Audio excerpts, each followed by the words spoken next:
are an assembly of sinners saved by the power of the gospel of Jesus Christ. That's who we are. I like to describe Ed as a 320-pound, 8-year-old boy who wanted desperately to feel worthy and to feel loved. But not much in his life had taught him that that was possible. About a year after we were married, his business started to falter, and he went back to relying on the things that he had relied on before from the world.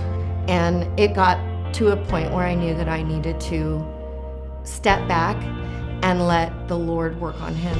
There was a church across the street from us, and we had watched Passion of the Christ the night before, and I asked him, I said, will you come to church with me for the whole church service? He usually came in during the message. By the second song, I looked over to him and he was in tears. And I looked at him, I said, are you all right? And he goes, it's just really hitting me hard today. And I believe for the first time, he truly opened up his heart to Jesus that day. And when the sermon was over, the pastor said, if anybody wants to be baptized, we can make that happen today. And I felt a little squeeze on my hand, and I had my head down, I was praying, and I opened up my eyes, and he was peeling off his shoes and socks with his feet. His baptism was the most heartfelt, most joyous, after months and months of prayer for him. I saw him be truly that buoyant little 8-year-old boy who just wanted to be loved, and for the first time in his life allowed himself to feel the love of God. After Ed's baptism, things were awesome for a couple of months, and I naively thought that all our problems were solved.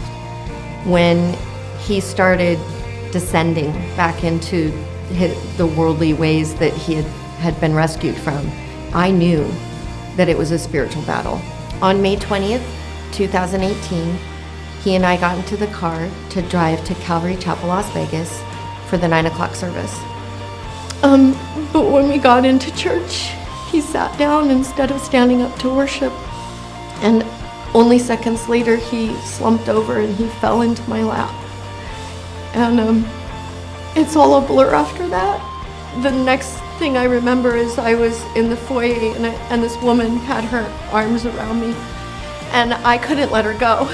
I didn't know who she was, and yet she sat there with me and prayed with me and talked to me as the worship service was converted into a prayer service. God took him when he was surrounded by believers who were praying for him. In the middle of a worship setting, just called him up to heaven, and I believe that he was clothed in Jesus' righteousness and his sins were forgiven, and that for the first time ever, the prayer that I prayed for him to be happy, whole, and healthy was realized. I got into the ambulance, and by the time I was there, she was there. And we were sitting in the waiting room waiting for them to tell me what I already knew. And I looked over at her and I said, I have a job interview tomorrow here. And she said, for what position? And I said, for the communications director. And she said, that would be with my husband. And I looked at her and she looked at me and we were like, okay, that's odd.